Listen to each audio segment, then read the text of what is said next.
Boa tarde a todos.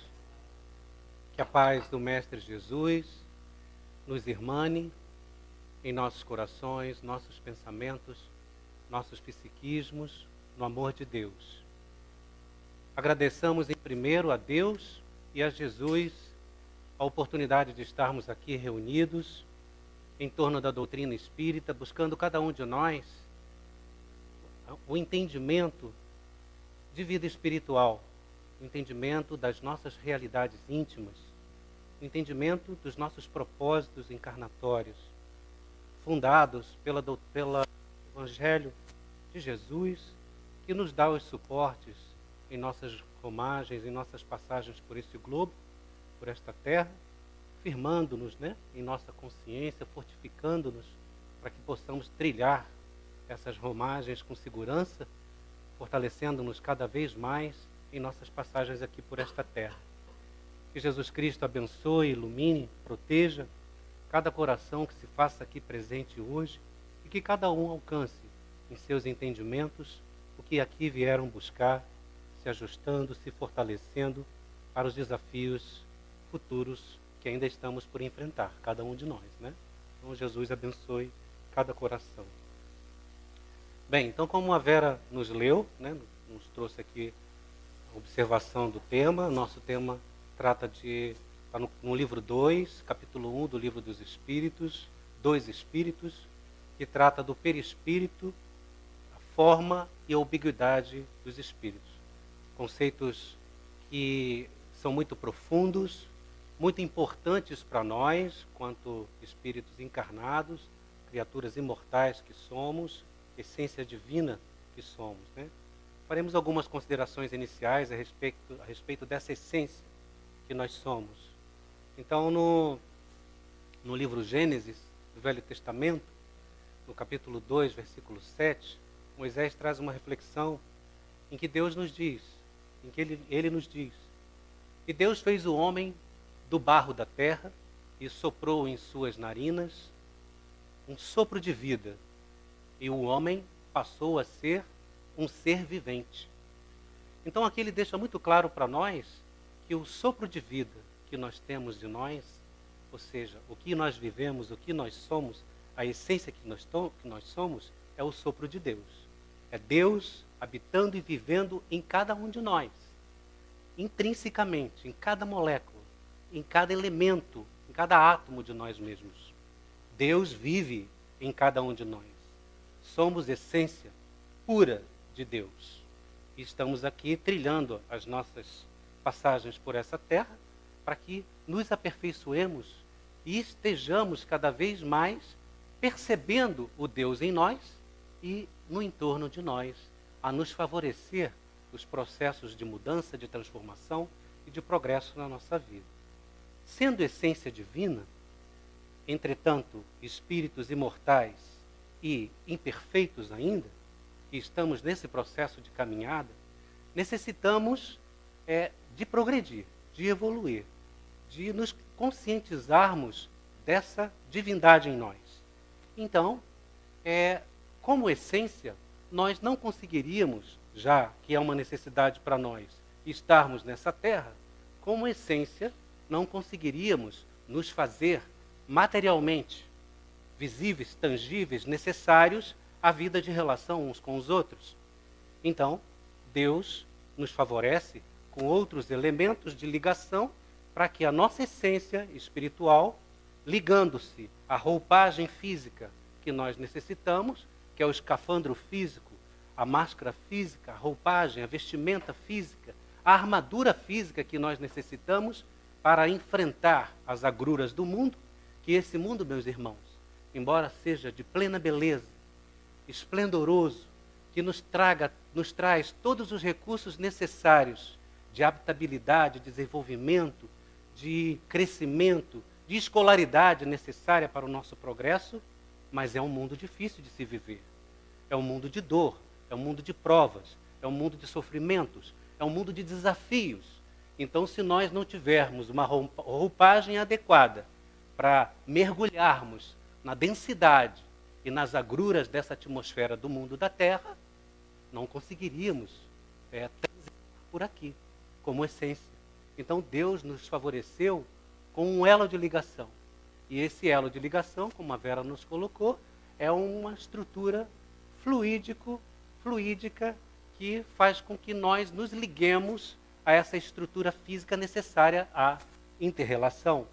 Com essa estrutura física que nós vestimos, nós podemos interagir com espíritos outros de diversos matizes, de diversos jaezes, de diversas qualidades morais, né, e intelectivas, com os quais não teríamos contato no plano espiritual, pela diversidade, a diferença de vibração com que nós nos faríamos presentes no mundo espiritual. Então não conseguiríamos nos perceber e interagir uns com os outros. Mas a Terra, esse mundo amado e maravilhoso, nos favorece essa oportunidade de, vestindo um corpo de carne, essa armadura que necessitamos, possamos interagir uns com os outros com naturalidade, independentemente do nível evolutivo de cada um de nós, nessa ascese necessária a cada um de nós no processo de evolução de cada criatura, individualmente falando. Então Deus nos favorece com esse elo de ligação que nós chamamos de corpo espiritual. Não é? E aí nós buscamos no Evangelho, né, nos Evangelhos,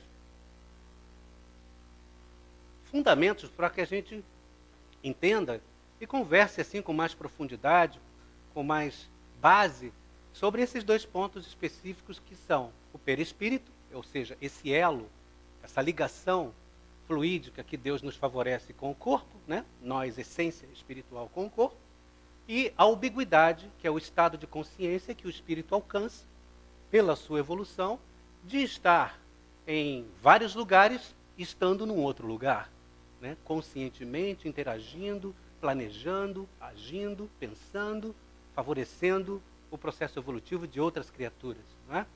Então, vejamos o que nos diz os Evangelhos para essas reflexões iniciais. Então, Paulo, na carta aos Coríntios, primeira carta aos Coríntios, no capítulo 15, versículos 42 a 44. Esse capítulo 15 trata da ressurreição. É um capítulo muito interessante porque Paulo trata da morte e da ressurreição dos mortos. E trata dos corpos físico e espiritual e da interação entre eles e da interdependência entre eles no processo evolutivo. Então Paulo já tratava do corpo espiritual e dessa necessidade de interação, interligação e interdependência que existe entre os dois corpos, né? No nosso processo evolutivo, lá há 2000 e alguns anos atrás, né? Junto lá no período em que viveu junto com Jesus, né? Que Jesus esteve conosco. Então, é um estudo que nos é necessário e que já migra pelo tempo em várias outras religiões, em vários outros credos e seitas, né? E crenças, e que para nós é muito importante, para nós é muito necessário para que nos percebamos como espírito, como criaturas espirituais, seres espirituais, e que entendamos que é essa vestidura, que é essa tessitura fluídica que nós vamos vestir e estaremos vestindo quando desencarnarmos, deixarmos este corpo aqui na Terra, que ele volta para a Terra, pertence à Terra, não nos pertence. Embora nós vivenciemos o corpo como se fôssemos nós próprios, né? Esse corpo fica aqui. E nós, essência espiritual, retornamos à pátria maior, à realidade da vida. Então Paulo diz assim, assim é a ressurreição dos mortos. Semeado na corrupção, o corpo ressuscita incorruptível. Semeado no desprezo, ressuscita glorioso. Semeado na fraqueza, ressuscita vigoroso. Semeado corpo animal, ressuscita corpo espiritual. Se há, porém, um corpo animal, há também um corpo espiritual. Então ele deixa claro para a gente que existe essa divisão no homem. O homem tem, para se fazer presente no mundo vivente, como nós, físicos, né, o corpo espiritual e o corpo material, o corpo animal. Não é? Então, ele já nos traz esse conceito com muita clareza e mostra a interdependência desses dois veículos, né, para o espírito. Nós necessitamos desses dois veículos para que transitemos aqui na Terra e possamos migrar nesses ambientes de corrupção, de fraqueza, de desprezo, ou seja, os ambientes de luta na vida terrena, para que ressurjamos no mundo espiritual elaborados, incorruptíveis, vigorosos, gloriosos, melhorados, depurados. Então ele deixa claro que existe sempre um processo de transição da vida animal, ou seja, da vida corporal, para a vida espiritual. E sempre com ganhos. Não importa, meus irmãos. Passando por esse planeta, não importa. Sairemos daqui sempre melhorados. E aí vão me perguntar, mas Miguel, e aquele que chega aqui e está tomando água de coco deitado lá debaixo das sombras das árvores, né? Nos coqueiros lá, tomando aguinha de coco e não fazendo nada? Esses também retornarão melhorados. Porque o simples fato de estarmos vestindo um corpo de carne, adensados, sentindo as agruras e o peso do planeta, a temperatura, a pressão, a densidade dos pensamentos uns dos outros, as individualidades uns dos outros com as quais interagimos, as pestilências dos pensamentos e dos sentimentos uns dos outros. O fato de estarmos aqui interagindo com isso tudo já nos faz melhores quando retornamos ao mundo espiritual. Alguns autores espirituais chamam isso de karma básico. Basta estarmos encarnados aqui para que retornemos melhorados. Então é uma bênção, é uma dádiva estarmos aqui reencarnados.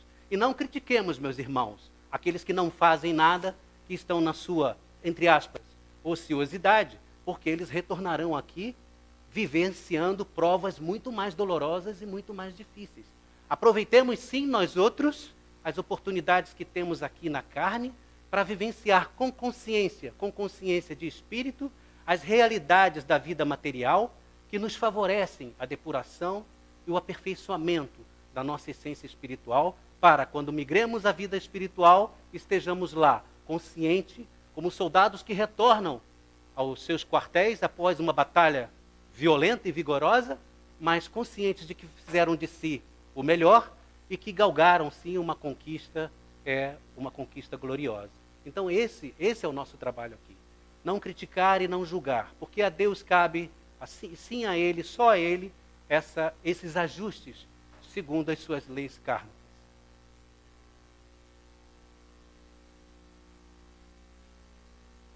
E aí também, quando tratamos da questão da ubiguidade, não é que nosso tema é perispírito e ubiguidade. E aí uma passagem do Evangelho que é muito interessante, que está no capítulo 18 de Mateus, nos versículos 19 e 20, em que Jesus fala da oração comum. Jesus fala em Lucas, capítulo 11, da oração individual, que ele fala do Pai Nosso, né? E em Mateus ele fala da oração comum. Ele nos diz assim, todas as vezes que dois de vós se unirem na terra para pedir, seja o que for, consegui-lo-ão do meu Pai que está nos céus. Porque todas as vezes que dois ou mais se reúnem em meu nome, aí eu estou no meio deles. Então percebam como Jesus está a todo tempo junto de nós, interagindo, permeando os nossos pensamentos e sentimentos, porque estamos mergulhados em Deus. E se Deus e Jesus são um, Jesus está conosco também, percebendo o que percebemos, sentindo o que sentimos, né? E pensando o que pensamos. Então, isso é ubiguidade. Então, imaginemos nós, a humanidade de cristãos, que nem todos são cristãos, né? Nem todos somos, mas a humanidade dos cristãos, a todo tempo, elevando seus pensamentos e seus corações e fazendo as preces a Jesus. Né? Quanto trabalho Cristo tem, não é? A atender aos nossos anseios, às nossas necessidades, a perceber as necessidades íntimas de cada um de nós. e se fazendo onisciente e onipresente a todo tempo. Então, o que é a ubiguidade? É estar presente e é estar consciente e ciente das necessidades daquele que evoca, não é? Então, se evocamos, ele se faz presente junto a nós, atendendo aos nossos anseios e às nossas expectativas. Isso é estar ubíguo, é estar, ao mesmo tempo, atendendo a todos nós em todos os lugares e estando, em realidade, em apenas um lugar. Não é isso? Então, o nosso objetivo aqui hoje é reconhecer o perispírito como, em suas propriedades e funções, que nós vamos tratar, como o elemento de mediação do espírito com a matéria, com o planeta, com o corpo. E a ubiguidade como um estado de consciência desenvolvido e alcançado pelo ser espiritual em sua trajetória evolutiva. Quanto mais evoluímos, quanto mais alcançamos consciência de nós mesmos e de Deus em nós, nós alcançamos esse estado de consciência, esse estado de ubiguidade, de percepção do todo à nossa volta e de atendimento e interação com esse todo. Né? Seja a natureza em si, sejam as criaturas que nos evocam. Então, nesse tema nós dividimos em 3 questões específicas, que na realidade é o que abrange as questões 88 a 95, que é o perispírito, a forma, né, que ele trata também, junto com Kardec, as perguntas, e a ubiguidade em si. Quando tratamos de perispírito, há uma questão, uma mensagem muito interessante que está no livro Evangelho segundo o Espiritismo, no capítulo 6, item 5, que fala do advento do Espírito de verdade, a chegada dele, né? E a mensagem é do Espírito de verdade, falando aos homens, falando das nossas dores, nos trazendo conselhos para que nos amemos, que estudemos, que busquemos uns aos outros nessa aproximação e nessa solidariedade, né, comum. E aí, o Espírito de verdade, permeando o texto, ele deixa uma mensagem assim. Ele fala assim: orai e crede. A morte é a ressurreição. E a vida é a prova escolhida durante a qual as vossas virtudes cultivadas devem crescer e se desenvolver como um cedro, como uma árvore verdejante, esplendorosa, né? Então, o importante aqui, nessa mensagem do Espírito de verdade, é que ele diz assim: a morte é a ressurreição. Aí como nós poderíamos entender que a morte é a ressurreição? Se ressurreição é ressurgir na vida, e ressurgir na vida no mesmo corpo, como seria possível ser a morte, a ressurreição, se eu, nesse conceito, preciso ressurgir numa nova vida, vestindo o mesmo corpo? E ele diz muito categoricamente: orai e crede, a morte é a ressurreição. Por quê, meus irmãos? Porque, obviamente, não ressuscitamos com o corpo de carne, não nos fazemos vivos como sempre somos e nunca pereceremos, no mundo espiritual, que é a nossa pátria real, com esse corpo físico. Mas nos fazemos vida novamente, né, vivos novamente e perenemente, no corpo espiritual, ou seja, que é a vestidura, a tessitura fluídica que nós vestimos também junto com esse corpo, que ao se desprender deste corpo, se faz presente no mundo espiritual, por diversos aspectos que nós trataremos das propriedades do perispírito, né? Então nós ressurgimos exatamente como somos. Obviamente mais bonitos, né? mais resplandecentes, né? Não assim pesados com as dores e as preocupações da vida, mas muito mais leves, não é? Mas com a mesma forma. Porque nós, pelo efeito plasticizante, que é uma propriedade do espírito, extremamente plástico, nós nos moldamos de novo. Desprendemos-nos do corpo físico, né, como um vapor, e aí nos reconstituímos do lado do corpo, quando desencarnamos, obviamente assessorados pela equipe espiritual que está fazendo o desprendimento do corpo físico. E aí nos vemos exatamente como somos. Alguns de nós nos beliscamos para ver se a gente sente dor, e sentimos dor, né? Temos a consciência de que estamos vivos, E aí muitos de nós não acreditamos que estamos, muitos que estão aqui, desencarnados agora, não acreditando que ainda que estão vivos, que continuam vivos, e que precisam desse entendimento de vida espiritual para que possam reencarnar novamente e prosseguirem suas vidas e seus estágios evolutivos, né?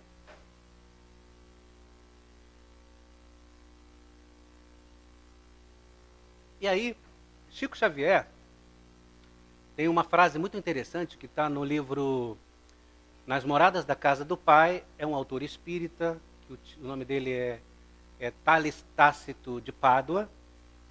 E ele, no Apude, né, ou seja, uma citação de Chico, nesse livro, Chico Xavier diz assim: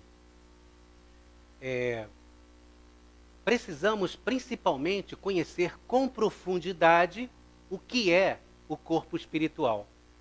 Porque é por ele que, ele sendo nosso instrumento, ele será o nosso instrumento de manifestação no mundo espiritual. Olha só a importância o alerta que ele nos dá, né? Que temos que estudar, temos que nos conhecer intrinsecamente, conhecer o que somos espiritualmente. Porque é esse veículo com o qual nós nos manifestaremos, nós vamos interagir no mundo espiritual. Todo mundo, muitos viram aqui o filme Ghost, né? A dificuldade que o irmão lá tinha de dominar as peculiaridades, as particularidades do próprio perispírito para conseguir interagir no mundo espiritual. Pegar as coisas, manusear as coisas, se projetar, não é? Volitar e outras coisas mais. Então, são características que o próprio espírito tem em si, que é uma propriedade intrínseca, é uma qualidade do perispírito, né? Que necessitamos conhecer porque é o veículo de relação no mundo espiritual.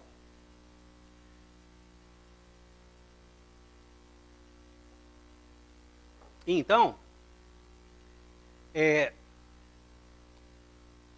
alguns autores chamam o perispírito de por exemplo, o André Luiz tem alguns nomes diferentes. André Luiz chama de psicossoma. Kardec, nessa nota que a Vera leu, que fala do germe da semente, que ele chama de perisperma, depois dá a qualificação porque envolve o espírito, como o perisperma envolve a semente, né? Então, como envolve o espírito, seria perispírito. Então, é um termo, uma denominação criada por Kardec, que os próprios espíritos, nas questões seguintes, passam a utilizar. E temos também Paulo, que nos trouxe lá, 2000 anos atrás, o título de corpo espiritual. Hernani Guimarães Andrade chama de MOB, que é modelo organizador biológico. Olha só, MOB, né? Porque ele que organiza toda a estrutura física e extrafísica do próprio corpo que o espírito está vestindo. Não é isso? Então, vários nomes são colocados. Uma passagem muito interessante também está no livro, que é mais simples da gente exemplificar, está no livro E a Vida Continua, de André Luiz. Também tem o filme é mais interessante para a gente ver, que André Luiz nos traz um exemplo da carroça e do condutor da carroça, né? Então, um homem conduzindo uma carroça, uma charrete, com um cavalo. Então, ele está lá conduzindo. De repente, a charrete quebra. Ele abandona a charrete, monta no cavalo e prossegue o que ele vai fazer. Prossegue na sua vida, prossegue nas suas atividades, né? E aí ele dá o exemplo. O homem com o cavalo e a carroça é o homem íntegro, tríade, né? Trino, não é? Quando a carroça quebra, é o nosso corpo físico que deixou de ter a vitalidade necessária para poder continuar na vida física. Então, o homem abandona o corpo físico, monta no cavalo, que é o perispírito, que já está com ele, e prossegue a sua vida. Aí o que aconteceu? Desencarnou. O desencarne é isso. Nós tomamos o perispírito e prosseguimos na vida espiritual. Não é isso? Então, esse exemplo do cavalo e da carroça é muito interessante. E o espírito mesmo é o homem, a criatura pensante, o ser individual, que utiliza o perispírito sem o espírito não é nada. É apenas um invólucro, né? Os elementos necessários para que o homem consiga, interagindo com o corpo, se manifestar, pensar, interagir, se movimentar, né? interagir com as pessoas e com a própria criação. Então, nesse conceito, como o perispírito se forma, né? Como é que Deus deu isso para a gente? Então, Deus, que está permeando todo o universo, toda a criação, com o fluido cósmico universal, que na realidade é a essência divina, o hálito de Deus, não é? Cada planeta recebe esse fluido cósmico e adapta à estrutura e ao estágio evolutivo do planeta essa estrutura básica de vida que é o próprio fluido cósmico. O perispírito, ou seja, nós, espíritos, aurimos, retiramos, abstraímos de cada planeta onde nós vamos viver, né, os elementos necessários para a estruturação do corpo espiritual, ou seja, desse invólucro que o espírito tem a necessidade para poder vestir o corpo daquele planeta. E esse perispírito ele vai ser mais sutil ou menos sutil, dependendo do planeta ou da região em que estaremos habitando, e dependendo do nível de moralidade que o espírito alcançou, do estágio de avanço espiritual que ele alcançou. Não é isso? Então aí a gente começa a entender como esse perispírito, como essa estrutura se forma. E essa estrutura, ela tem, como a nossa alma tem um campo de energia, ou seja, a nossa alma gera um campo de energia, porque como criaturas divinas, somos essência divina e somos essência, energia pura, fluindo, agindo, interagindo no universo. Essa energia, ela gera um campo no seu entorno, não é? E esse campo se aglutinando com essas moléculas do fluido cósmico universal, cria um campo maior que nós chamamos de campo perispirítico. Esse campo é gerado pelos campos eletromagnéticos de cada órgão do corpo físico, que é gerado por cada célula do nosso corpo físico. Então, esse conglomerado de campos pequeninos das células e dos órgãos forma o que nós chamamos em torno de nós, da criatura, de aura, ou seja, um campo eletromagnético do próprio espírito que se projeta, que se lança, que traspassa a estrutura física do próprio corpo físico. Kardec, na questão 420 do Livro dos Espíritos, ele pergunta se nós, espíritos lúcidos, encarnados, né, conseguiríamos nos comunicar. E ele fala que a estrutura energética do espírito, né, ela traspassa as barreiras físicas do próprio corpo físico. Por isso nós nos percebemos uns aos outros, muitas vezes sem nos tocar, não é? Só em nos aproximarmos uns dos outros, nos sentimos e nos percebemos pelas energias, pelo campo que irradiamos. Assim também os espíritos, né, que estão desencarnados. Eles estão vestindo uma capa fluídica, eletromagnética. Se aproximaram de nós, ou se aproximam de nós os percebemos da mesma maneira. Né? E não é para ficar com medo não, gente. São irmãos em humanidade que quando se aproximam de nós é porque precisam de ajuda, precisam de esclarecimento, precisam de amparo, ou muitas vezes, na maioria das vezes, querem nos ajudar, né? Intuir, orientar, trazer alguma informação, né? Então, essa é a nossa vida. Então, o perispírito nos traz essa possibilidade de, sendo um elo interexistencial, que nós, a todo tempo, estejamos interagindo no mundo físico e interagindo no mundo espiritual, no plano extrafísico. Então, por isso, muitos também chamam o perispírito de elo interexistencial, porque na realidade nós não existimos, nós interexistimos. Existimos porque interexistimos nos dois planos de vida a todo tempo. E aí chegamos ao aspecto mais de profundidade, vamos dizer assim, que é a questão das propriedades e funções do perispírito. Então tem um livro que se chama Perispírito, o autor é Zalmino Zimmermann. É um livro muito interessante, que eu recomendo a leitura, que aprofunda mais nessa questão das qualidades inerentes ao perispírito, né, que são essas funções e essas propriedades. E ele conseguiu desdobrar em 18 propriedades e 4 funções básicas do perispírito. Nós não vamos falar das 18, até porque seria impossível pelo tempo que é bem curto. Vamos pincelar, né? Vamos dar uma pincelada assim em algumas delas. Vamos falar um pouquinho sobre densidade, ponderabilidade, penetrabilidade, plasticidade, luminosidade, tangibilidade, sensibilidade global, sensibilidade magnética, capacidade refletora, odor, cheiro, temperatura, né? Essas coisas dá pra gente, essas características dá pra gente dar uma pincelada. Expansibilidade, né? Que é a mais importante, podemos dizer assim, de todas, né? Que a gente vai explicar até o porquê dessa importância. Quando falamos de ponderabilidade e de luminosidade, não há como não falar de densidade, né? Ou seja, o que seria a densidade? Densidade é como nós somos na nossa intimidade espiritual, perispiritual, né? Como nós somos em espírito, no nosso íntimo. Somos leves ou somos densos, né?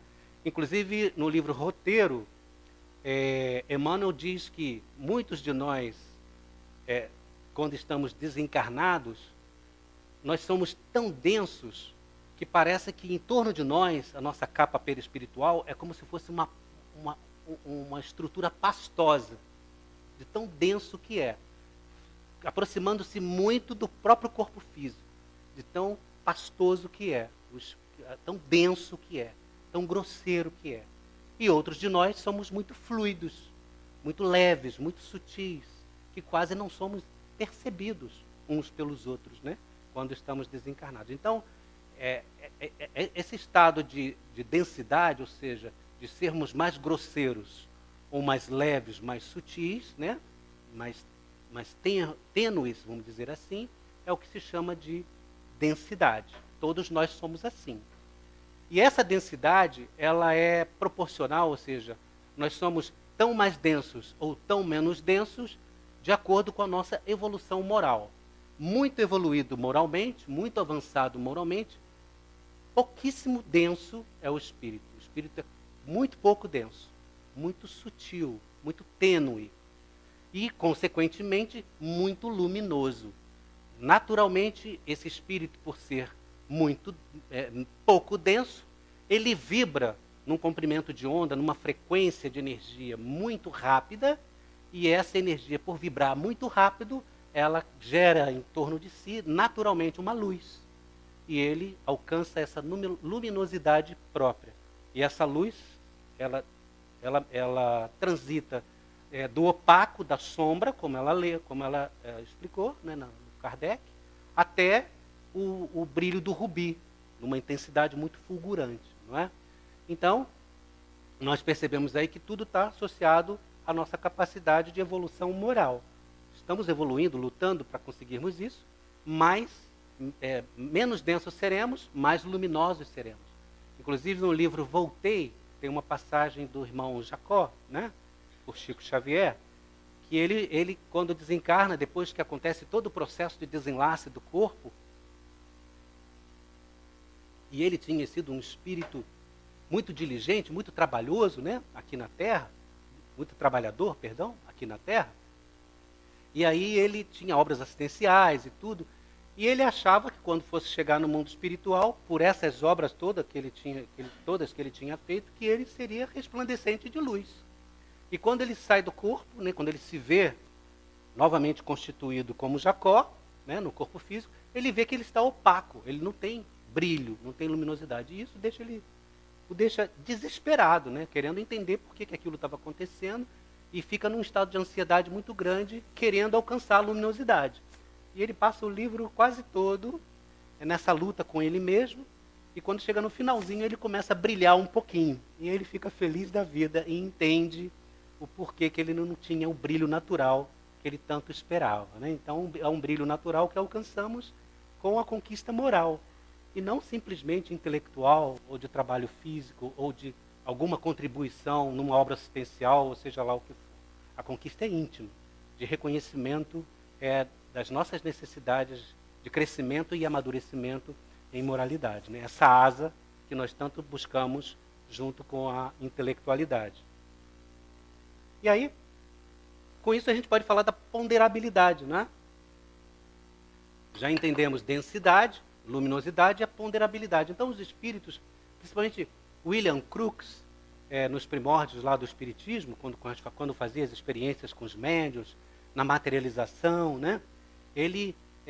William Crookes, ele pesava as estruturas perispirituais materializadas. Ele pesava para ver o peso específico, a densidade, não é?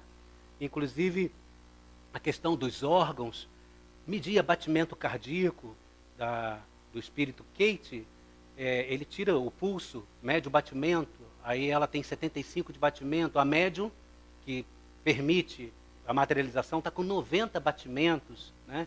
Então ele constata que os órgãos perispirituais têm a rigidez, vamos dizer assim, de funcionamento e a estrutura física idêntica aos órgãos da própria médium, né? Ou seja, o espírito materializado com toda a sua estrutura orgânica também materializada, com pulsação, com sangue fluídico correndo pelas veias, vamos dizer assim, abastecendo, nutrindo os órgãos fluídicos materializados.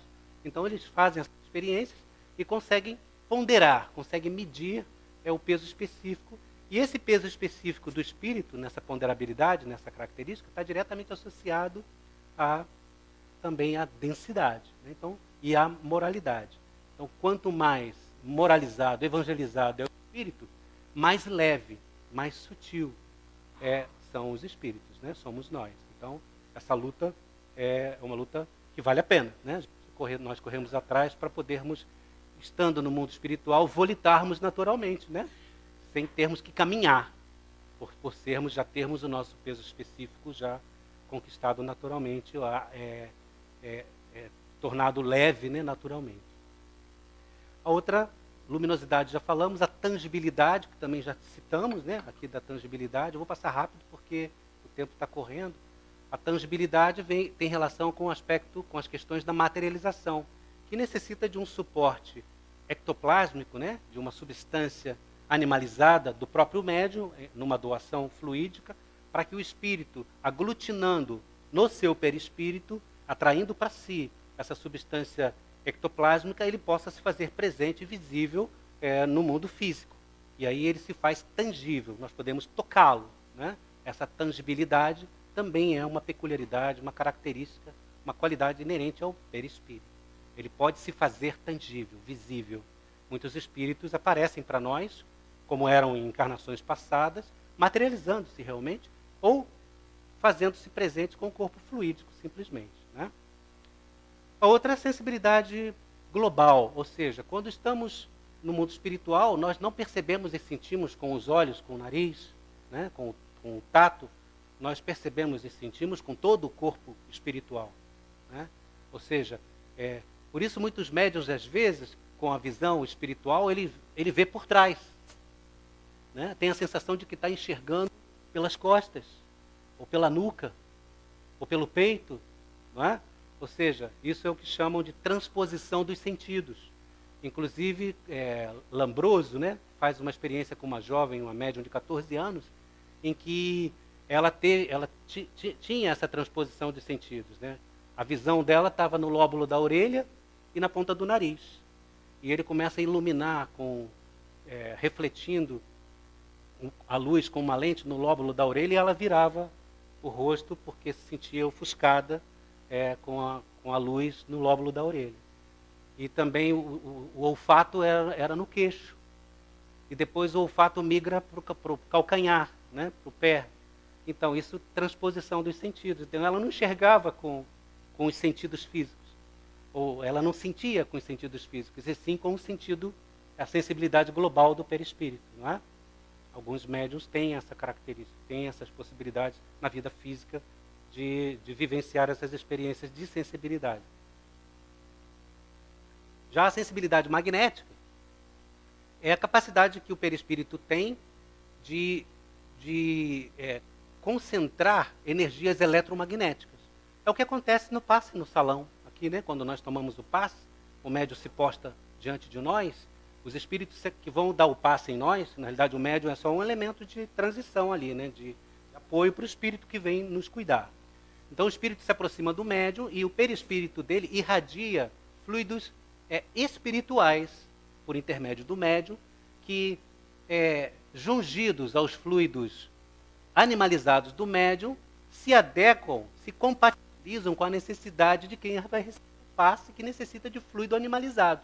E os espíritos colocam ali, adequam, né, os fluidos espirituais às necessidades nossas, e aí nós recebemos o passe, somos cuidados, tratados por essa capacidade que os perispíritos têm, ou do espírito desencarnado para com o médium, e do próprio encarnado, sendo médium, nessa transfusão fluídica pela sensibilidade magnética.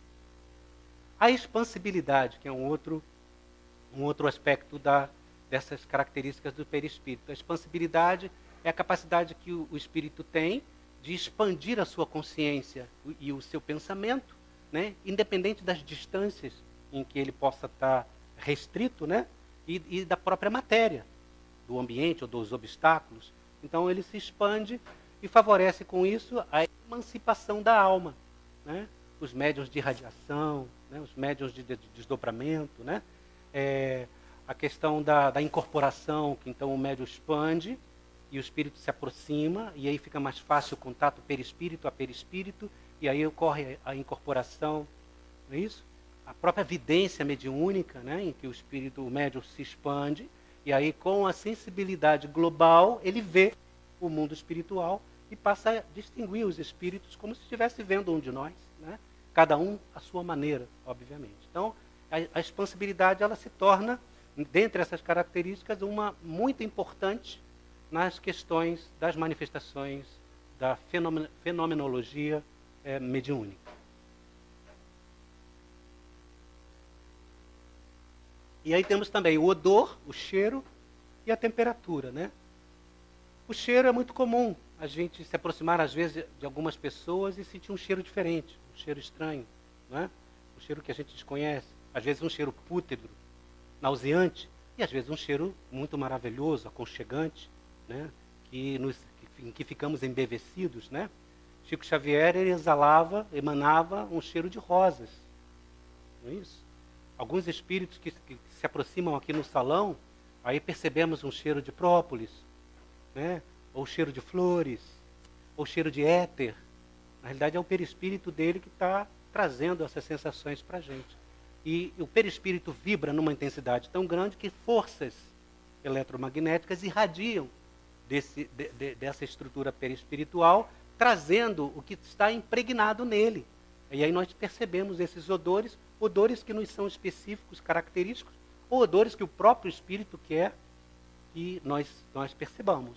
Né? Então, nós, perispiritualmente falando, somos capazes de irradiar os cheiros, né? Os odores do nosso próprio íntimo. Olha só quanta responsabilidade, né?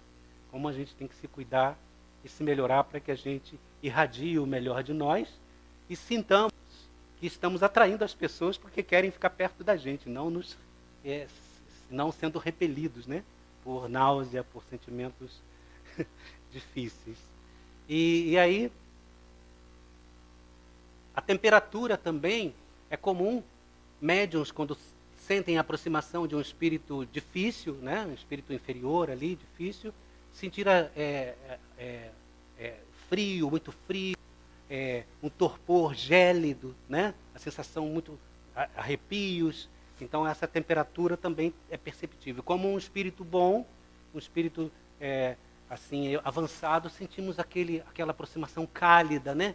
Aquela sensação de conforto, aconchegante, um calorzinho gostoso, né?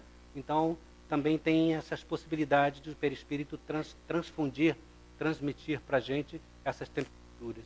No passe também sentimos, às vezes o médium dando passe, aí sentimos aquela sensação aconchegante, aquele calorzinho bom, ou às vezes sentimos até um frio e um arrepio, né? Depende de como esses fluidos são transfundidos. E aí nós passamos para a questão da forma, não é? E da questão da forma, nós citamos Paulo em Atos dos Apóstolos, em que ocorre a conversão de Paulo. Então, em Atos, Lucas diz assim: e estando perto de Damasco, ele foi cercado por uma luz resplandecente que vinha do céu. Então, ele cai de joelhos e ouve uma voz: Saulo, Saulo, por que me persegues? E ele diz então, Senhor, quem és? E ele responde, eu sou Jesus, a quem tu persegues. E ele então cai de joelhos, ele atônito e trêmulo, diz, Senhor, o que queres que eu faça? Tudo o resto nós já conhecemos. Mas o importante é percebermos aí que essa é a única aparição de Jesus em que ele se faz presente em energia pura, em luz. Para todos os outros ele aparece como Cristo mesmo, sua vestimenta perispiritual, depois de desencarnado. Né?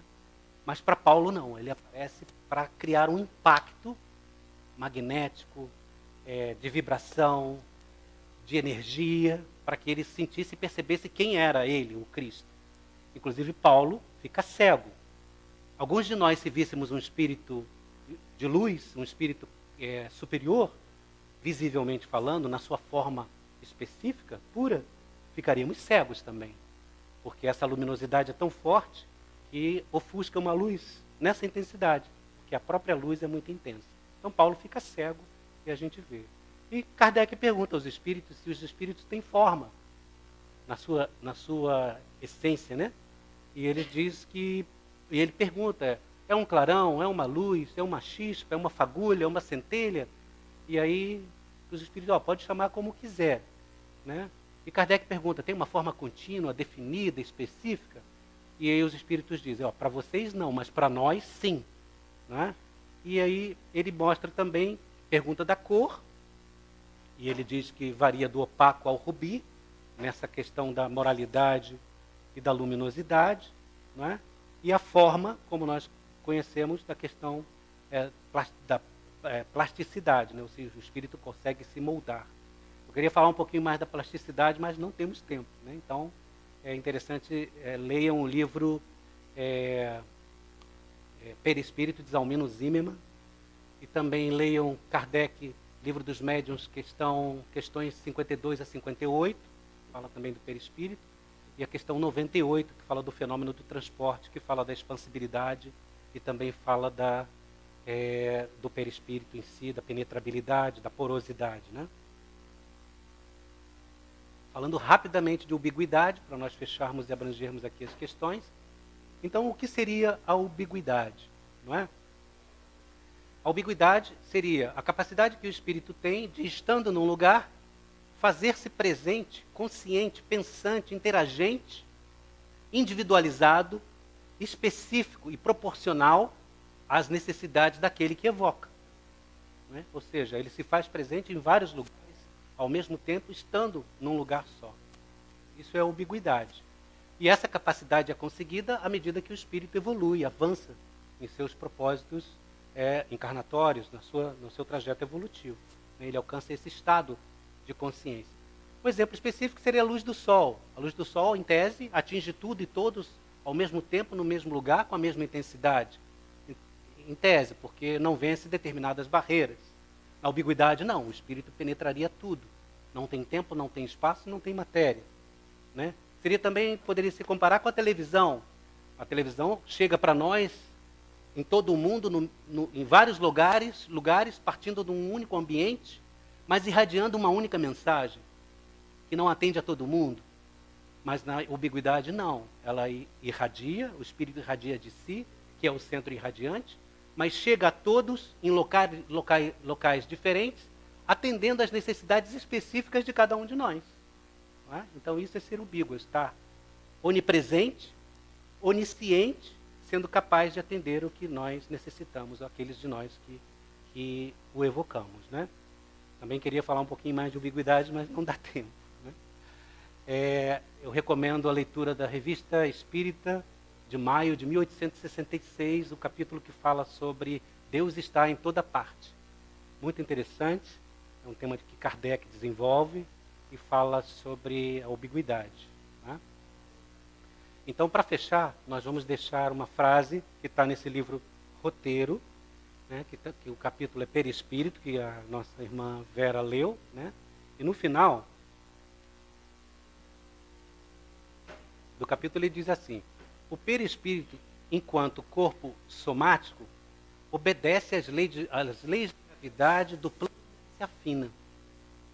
Os nossos impulsos, as nossas emoções, as nossas paixões, as nossas virtudes se refletem nele, no perispírito, se refletem naturalmente.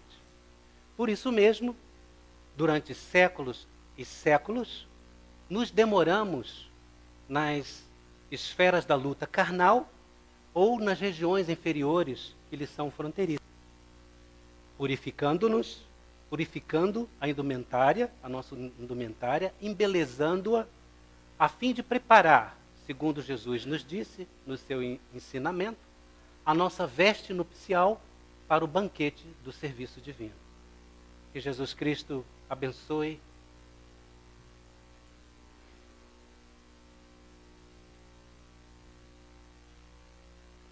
ilumine e proteja cada coração aqui presente. Graças a Deus.